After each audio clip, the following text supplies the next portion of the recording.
राम राम, मैं हूं आपके साथ पराग गुप्ता। जब समस्या हो जाए बहुत ज्यादा गंभीर तब चुप्पी तोड़नी पड़ती है। जब शासन और प्रशासन तक अपनी बात पहुंचानी हो तब आवाज उठानी पड़ती है। इसलिए इंडिया न्यूज हरियाणा ने ठाना है जनता के हर मुद्दे को उठाना है, समाधान तक पहुंचाना है, क्योंकि जब बातें होने लगती हैं गोल बोल तब जरूरी हो जाता है हल्ला बोल।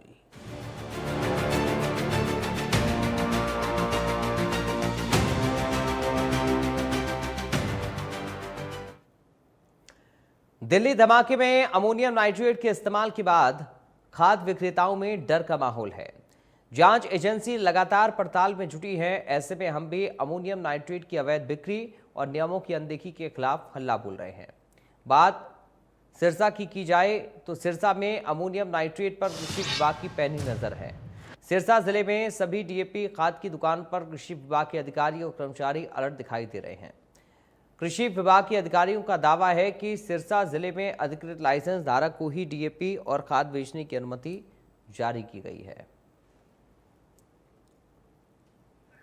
हाल ही में दिल्ली में लाल किला में कार ब्लास्ट में कई लोगों के मरने और कई लोगों के घायल होने की सूचना मिली थी, जिसके तार अब हरियाणा के नूह से जुड़ते हुए दिखाई दे रहे हैं। हालांकि पुलिस अब तफ्तीश में जुट गई है, लेकिन हरियाणा से दिल्ली ब्लास्ट के तार जुड़ने के बाद अब एक दुकान से उर्वरक जो है वो बरामद की गई है, जिसके बाद से पूरी डीएपी और खाद की दुकानदारों के बीच कहीं ना कहीं हड़कंप मचता हुआ दिखाई दे रहा है। सिरसा में क्या कुछ स्थिति है, इस पर ज़्यादा जानकारी के लिए बातचीत करने के लिए हमारे साथ मौजूद हैं कृषि विभाग के उप निदेशक डॉक्टर सुखदेव सिंह। इनसे बातचीत करते हैं। सर, जिस तरह से दिल्ली ब्लास्ट में पूरी तरह से हरियाणा का नाम आया है, नूह का नाम जो बिल्कुल आ गया है, तो सिरसा में क्या ऐसी स्थिति है कि यूरिया खाद के एवज में क्या पोटाशियम पदार्थ सप्लाई किए जा रहे हैं? हाँ, नहीं, जिला सिरसा के अंदर जो अथोराइज हमारे लाइसेंस होल्डर हैं वो किसानों को यूरिया और डीएपी उपलब्ध करवाते हैं, और वो हमारे जो फसल पंजीकरण के आधार पर पोष जो डिवाइस है और आधार कार्ड के माध्यम से उनको यूरिया और डीएपी उपलब्ध करवाई जाती है, जो कि यहाँ किसान उसको अपनी कृषि में प्रयोग करके अपना उत्पादन बढ़ाते हैं। सर, पूरी तरह से जांच में ये भी सामने आया है कि नूह की एक दुकान से यूरिया खाद के एवज में कहीं ना कहीं जो है उर्वरक वहाँ प्राप्त हुआ है, विस्फोटक पदार्थ जो है वो एमोनियम बरामद हुआ है, जिस वजह से वहाँ ब्लास्ट की भी सूचना ऐसी मिल रही है। क्या ऐसी स्थिति सिरसा में भी होती है? नहीं, ऐसा कुछ नहीं है। कुछ यूरिया किसान ले रहा है और ऑनलाइन दी जा रही है, सब्सिडी पे दी जा रही है। यूरिया से आगे कोई क्रिया करवाकर कुछ किया गया हो तो वो तो जांच का विषय है, लेकिन यहाँ किसानों को जो सब्सिडी पे यूरिया और डीएपी खाद उपलब्ध करवाई जा रही है और ऑनलाइन सिस्टम है और पंजीकरण के आधार पर करवाई जा रही है। सिरसा में किसानों को जो अमोनियम जो है नाइट्रेट किस प्रकार उपलब्ध करवाई जा रही है? क्या इसके लिए कोई सरकार द्वारा मापदंड तय किए गए? यहाँ जो नाइट्रोजन सोर्स है, यूरिया में नाइट्रोजन होती है, वो किसानों को आधार कार्ड और वो फसल पंजीकरण के आधार पर उपलब्ध करवाई जाती है, और बाकायदा उसका ऑनलाइन डाटा होता है और किसान की ज़मीन देख के और उसके आधार कार्ड पे मिलती है। ऐसा कुछ नहीं है, ना सिरसा के अंदर कोई इंडस्ट्री है, ना कोई फैक्ट्री है जिसमें किसी तरह का फर्टिलाइज़र का प्रयोग होता हो। अगर कोई किसान आपको अगर सूचना मिले कि अमोनियम जो नाइट्रेट का यह मिसयूज़ कर रहा है, तो किस प्रकार का एक्शन प्लान रहता है आपका? नहीं, ऐसा कभी मिसयूज हुआ ही नहीं सिरसा के अंदर। यहाँ केवल खेती में प्रयोग होती है, फसल में प्रयोग होती है। नाइट्रोजन जो यूरिया के सोर्स से नाइट्रोजन मिलती है और जो फास्फोरस है वह डीएपी से मिलती है, और वो किसान अपने खेतों में प्रयोग कर रहे हैं। क्या दिल्ली ब्लास्ट के बाद सिरसा जो कृषि विभाग है वो पूरी तरह से सतर्क है? ऐसा है, यहाँ हर एक जितने भी हैं हमारे जो खाद्य विक्रेता हैं वो अथोराइज, उनको लाइसेंस दिया हुआ है, उनकी इंस्पेक्शन होती है टाइम टू टाइम, और कंपनी उनको ऑनलाइन ही खाद उपलब्ध करवाती है, और कृषि विभाग के अधिकारी व कर्मचारियों की उपस्थिति में ही खाद का वितरण किया जा रहा है। इस तरह की किसी तरह की कोई दिक्कत नहीं है यहाँ। तो ये थे कृषि विभाग के उप निदेशक डॉक्टर सुखदेव कंबोज, जिनका साफ तौर पर कहना है कि दिल्ली में जो ब्लास्ट में जो एमोनियम नाइट्रेट का इस्तेमाल किया गया था, ऐसी स्थिति सिरसा में बिल्कुल नहीं है। हालांकि कृषि विभाग पूरी तरह से जो खाद विक्रेताओं की जो है दुकानों पर पूरी तरह से मॉनिटरिंग करता है, और उनको साफ तौर पर हिदायत भी जारी की गई है किसानों को केवल और केवल खाद यूरिया का जो प्रयोग है वो खेती के लिए ही प्रयोग में दिया जाए। सिरसा से विजय कुमार, इंडिया न्यूज, हरियाणा।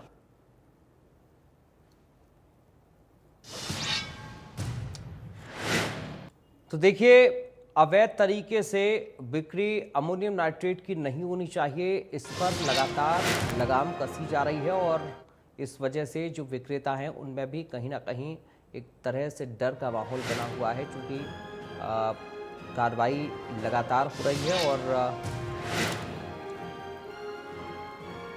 ये स्पष्ट भी प्रशासन की तरफ से किया जा रहा है कि अगर कार्रवाई हुई तो सख्ती होगी। आज हम यही जानने के लिए हल्ला बोल में इस मुद्दे को लेकर आए हैं कि आखिर क्या अवैध बिक्री पर सख्ती हो रही है, कार्रवाई चल रही है, अवैध बिक्री करने वालों पर क्या एक्शन होगा। आज आतंक के खिलाफ आपको हल्ला बोलना है और ये बताना है कि अमोनियम की बिक्री के नियमों पर कितनी सख्ती बरती जा रही है। इसको लेकर आपका सोचना क्या है? क्या नियमों को लेकर विक्रेता जागरूक हैं या फिर मुनाफे के चक्कर में अवैध बिक्री की जा रही है? ये तमाम सारे सवाल हैं जिन पर आज आपको अपनी राय देनी है, क्योंकि बड़ी संख्या में जो विस्फोटक बरामद हुआ इसमें अमोनियम नाइट्रेट मिला, दिल्ली में ब्लास्ट हुआ, ये तमाम जो गतिविधियां हैं वो एक दूसरे से लिंक्ड नज़र आई हैं और आज आतंक के खिलाफ हमने हल्ला बोलना है। इसलिए आपकी स्क्रीन पर जो नंबर फ्लैश हो रहे हैं उन नंबर्स पर हमें कॉल करें, अपनी राय ज़रूर दें। आज का मुद्दा बहुत ज़्यादा महत्वपूर्ण है, देश के लिहाज से, राष्ट्र के लिहाज से, राष्ट्र की सुरक्षा के लिहाज से। इसलिए आज आपको ज़रूर इस मुद्दे पर अपनी राय रखनी चाहिए। हल्ला बोल में आज आपको हल्ला बोलना है इसी मुद्दे पर। गुरुग्राम से राकेश, एक दर्शक हमारे साथ जुड़ गए हैं। राकेश जी, आपका स्वागत है, अपनी राय रखिए। सर नमस्कार जी सर, मैं कहना चाहता हूँ ये जो यहाँ पे दिल्ली में जो धमाका हुआ है, इससे एक तो बहुत ज़्यादा लोगों को सतर्क होने की जरूरत है ताकि आगे इस तरह के कोई धमाके ना हो, इस तरह का कोई हमला ना हो। क्योंकि हमें आसपास अपने जो भी है, क्योंकि देखा जा रहा है कि लोग जहाँ नूह से तार जुड़े हुए हैं वहाँ पे ज़्यादातर लोग वहाँ पे किराए पे रहते थे, तो ऐसे में लोगों को देखना चाहिए जो भी वो किराएदार रख रहे हैं या जो उनके आसपास उनके किराएदार है या उनके आस पड़ोस में कोई ऐसा अनजान, कोई ऐसा शख्स है जो संदिग्ध किस्म का है, उसके ध्यान देना चाहिए। और अगर ऐसा कोई लगता है तो उन पर तुरंत कार्रवाई करवानी चाहिए, पुलिस को उसकी जानकारी देनी चाहिए। किराएदार अगर कोई रख रहा है तो उसकी भी पूरी वेरिफिकेशन होनी चाहिए कि वो कहाँ से आया है, कहाँ क्या करता है, क्या नहीं करता है, उसकी गतिविधि पे ध्यान रखना चाहिए। तो वो पुलिस हमेशा कहती भी है कि आप जनता हमारी आँख कान नाक बनी, तो हमें अगर हम थोड़ा सा सतर्क रहेंगे तो इस तरह के जो लोग हैं उनको पकड़ा जा सकता है सर। बहुत शुक्रिया आपका राकेश जी, जुड़ने के लिए, अपनी राय देने के लिए। तो देखिए, बड़ी अच्छी राय राकेश जी ने दी है, गुरुग्राम से जो जुड़े हैं। आप कभी भी अपने घर में किसी किराएदार को रखते हैं तो उसका वेरिफिकेशन ज़रूर करें। किसी भी अनजान शख्स को अपने यहाँ कमरा ना दें, क्योंकि बहुत ज़रूरी है आपका जागरूक होना। अगर आप जागरूक नहीं होंगे तो कोई बड़ा हादसा भी हो सकता है आपके साथ या समाज में किसी के भी साथ में। तो ऐसे लोगों को हमें बेनकाब करना है। कहीं पर कोई संदिग्ध गतिविधि आपको नज़र आती है तो ज़रूर सूचित पुलिस को करें उसके बारे में। आज अमोनियम की अवैध बिक्री के खिलाफ हल्ला ज़रूर बोलें। आपकी स्क्रीन पर लगातार हमारे नंबर फ्लैश हो रहे हैं और इन नंबर्स पर कॉल करके आप हमें अपनी राय दे सकते हैं, क्योंकि आज का जो मुद्दा है वो राष्ट्र की सुरक्षा से जुड़ा हुआ है।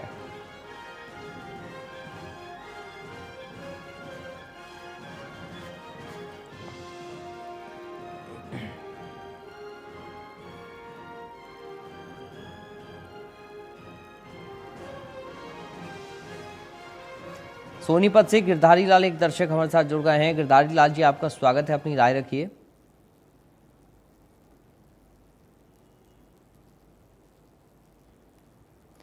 गिरधारी लाल जी, आपको आवाज आ रही है हमारी?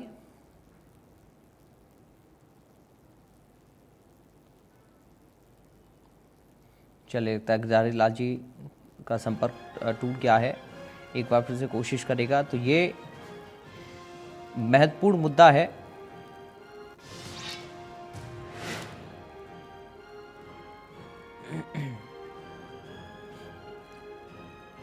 क्योंकि आज का मुद्दा आतंक के खिलाफ है। आतंक के खिलाफ आपको हल्ला बोलना है।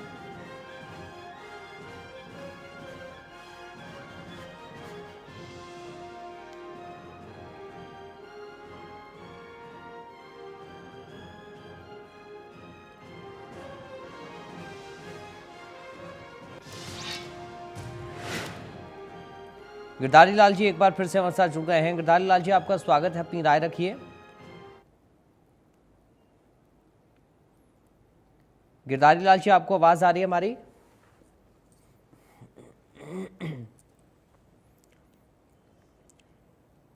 गिरधारी लाल जी, अगर आप सुन पा रहे हैं तो प्लीज बोलिए, अपनी राय रखिए।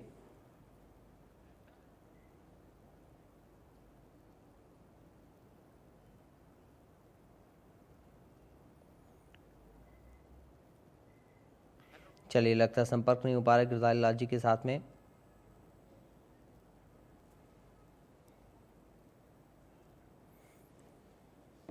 तो अमोनियम बिक्री के नियमों पर सख्ती कितनी हो रही है, बिक्री के नियमों को लेकर जागरूकता कितनी है, मुनाफे के चक्कर में क्या अवैध बिक्री होती है, ये तमाम सवाल हैं जिन पर आज आपको अपनी राय रखनी है। और आपकी स्क्रीन पर लगातार नंबर्स हमारे फ्लैश हो रहे हैं। इन नंबर्स पर आप कॉल करिए और हमें अपनी राय दीजिए।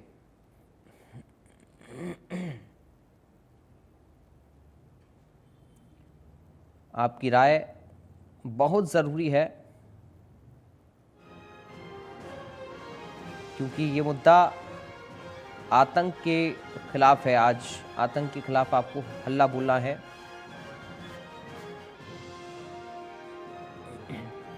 हल्ला बोल में आज हमने ये मुद्दा इसलिए उठाया ताकि आप अपनी आवाज़ बुलंद कर सकें। इस कार्यक्रम के माध्यम से आतंक के खिलाफ हल्ला बोल सकें। इस कार्यक्रम के माध्यम से तो जुड़िए हमारे साथ और रखिए अपनी राय। लगातार आपकी स्क्रीन पर हमारे नंबर्स फ्लैश हो रहे हैं। इन नंबर पर कॉल करके आप हमें अपनी राय दे सकते हैं।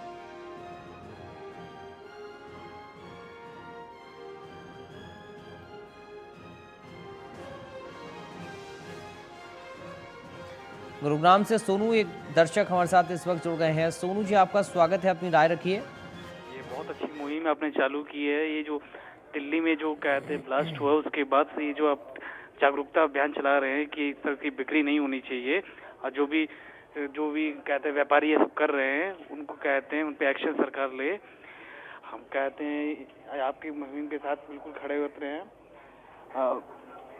हमारा तो आपके चैनल से यही कहना है कि जब ये कहते जब ब्लास्ट हुआ है, उसको कहते हैं इसकी तह पर जाने चाहिए, लेकिन कहते साथ साथ जो आप ये मुहिम जो चालू कर रहे हो अमोनियम आली, इसकी जो अवैध बिक्री जो हो रही है, इस पे भी करना चाहिए। जो कहते कहाँ से बिक्री कैसे हुई। हेलो जी जी, बहुत शुक्रिया आपका सोनू जी, अपनी राय रखने के लिए। तो देखिए, बहुत ज़रूरी है आज जागरूक होना इस मुद्दे को लेकर, क्योंकि मुद्दा आतंक के खिलाफ है। ये मुद्दा जागरूकता के लिए है। कॉल करें, अपनी राय ज़रूर रखें आज इस मुद्दे पर। क्या मुनाफे के चक्कर में अमोनियम की अवैध बिक्री होती है, और अगर अवैध बिक्री करने वाले लोग हैं तो उन पर एक्शन होगा? ये सवाल हैं आज के हल्ला बोल के।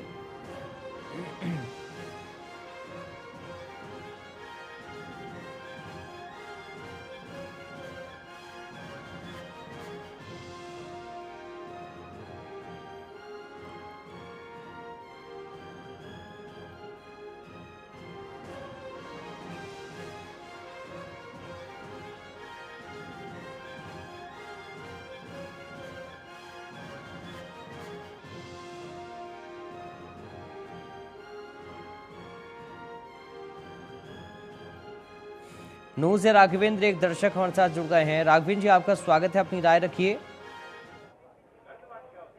हाँ, ये जो भी घटना हो रही है बहुत निंदनीय है और इससे जान माल के किसी की कभी भी क्षति हो सकती है। इसके लिए हम सरकार से मांग करते हैं कि आतंकियों की जड़ को खत्म जल्द से जल्द किया जाए। चलिए, बहुत शुक्रिया राघवेंद्र जी अपनी राय रखने के लिए।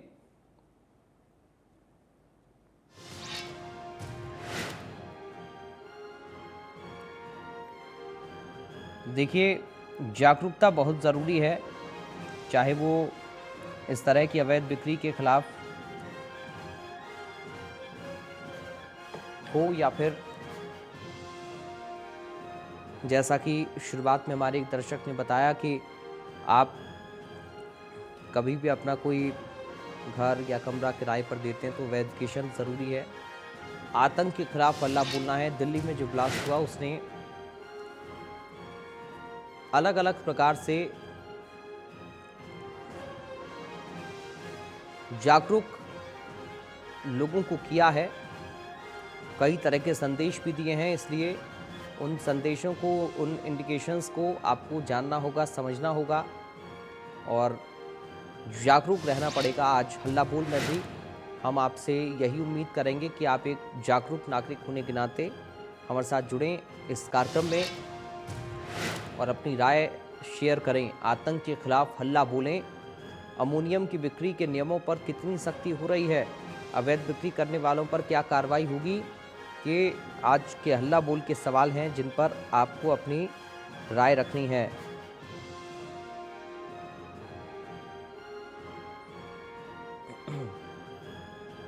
लगातार नंबर्स फ्लैश हो रहे हैं आपकी स्क्रीन पर, आप कॉल कर सकते हैं हमें।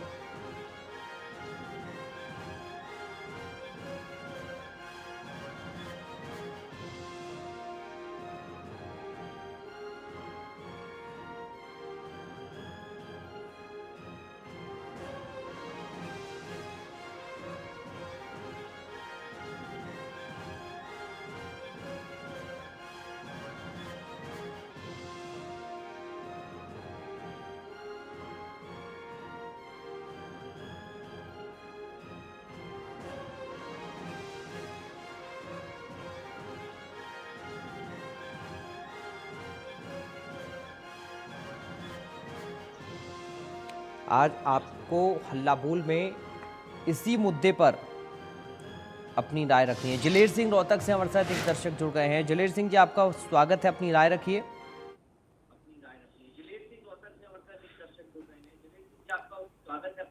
जलेर सिंह जी, मैं आपसे निवेदन करूंगा, टीवी की आवाज प्लीज आप बंद कर लें पहले, उसके बाद अपनी बात रखें।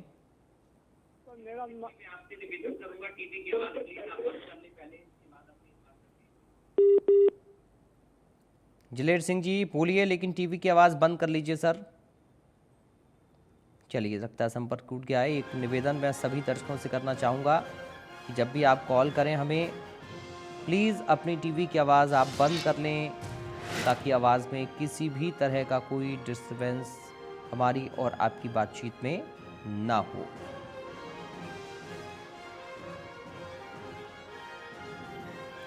हैदराबाद से जगन्नाथ सिंह एक दर्शक हमारे साथ जुड़ गए हैं। बहुत स्वागत है सर आपका, राय रखिए अपनी।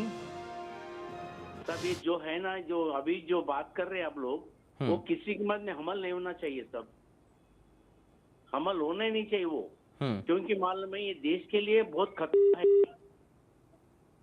देश के लिए अपने को चाहिए अच्छा काम चाहिए। ये जो अमीनम का बता रहे आप, बहुत डेंजर है ये। बोलिए सर। बहुत धन्यवाद आपका जगन्नाथ जी अपनी राय रखने के लिए। तो देखिए, बहुत ज़रूरी है जागरूकता, इसलिए इस तरह के मुद्दों पर ज़रूर आप खुलकर बोलें, अपनी राय रखें।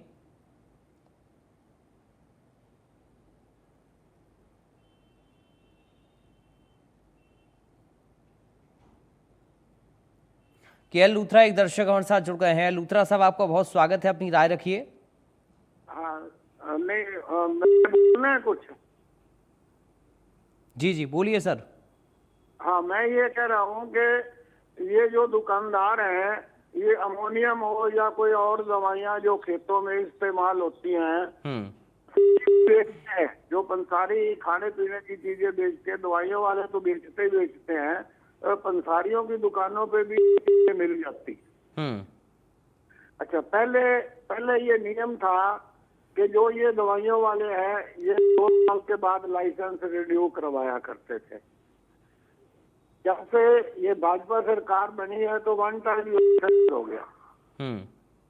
हाँ, इसके बावजूद वैसे तो जो ये कंपनियां बनाती हैं मटेरियल जिसमें ये अमोनिया वगैरह इस्तेमाल होता है, उनके लाइसेंसेस तो चढ़ते हैं एग्रीकल्चर डिपार्टमेंट से। देखिए, सख्ती मेरे हिसाब से तो जो कंपनियां मटेरियल बनाती हैं, उन कंपनियों पे सख्ती ज्यादा होनी चाहिए दुकानदार की बजाय। बहुत धन्यवाद आपका के लूथरा जी, हमारे साथ जुड़ने के लिए, अपनी राय रखने के लिए। तो देखिए, सख्ती बहुत ज़रूरी है, ये आम दर्शकों की राय है। आम लोग ये चाहते हैं कि अगर कोई अवैध बिक्री कर रहा है तो सख्ती उस पर ज़रूर हो, क्योंकि जाने अनजाने में वो अवैध बिक्री के ज़रिया कहीं ना कहीं ऐसे लोगों का सहयोग भी कर रहा है जो कि राष्ट्र विरोधी गतिविधियों को अंजाम देने में लगे हुए हैं या फिर इस तरह की साजिश में शामिल हो सकते हैं। इसलिए बहुत ज़रूरी है, हम उन सभी विक्रेताओं से भी ये निवेदन करेंगे, अपील करेंगे कि आप लोग नियमों का पालन करें, नियमों को ताक पर ना रखें, और प्रशासन से भी ये उम्मीद रहेगी कि वो ऐसे लोगों पर सख्ती ज़रूर बरतें जो कि इस तरह अवैध बिक्री में लिप्त हों। तो आज हल्ला बोल में कई सारे लोगों ने अपनी अपनी राय रखी, अपने अपने तरीके से, अपने अपने सोच के मुताबिक, अपने अपने विवेक के आधार पर बताया कि कैसे ऐसे मामलों को लेकर हम जागरूक रह सकते हैं, सतर्क रह सकते हैं। कल एक बार फिर से हाजिर होंगे हल्ला बोल आपके सामने लेकर। फिलहाल अभी के लिए मुझे दीजिए इजाज़त। राम राम।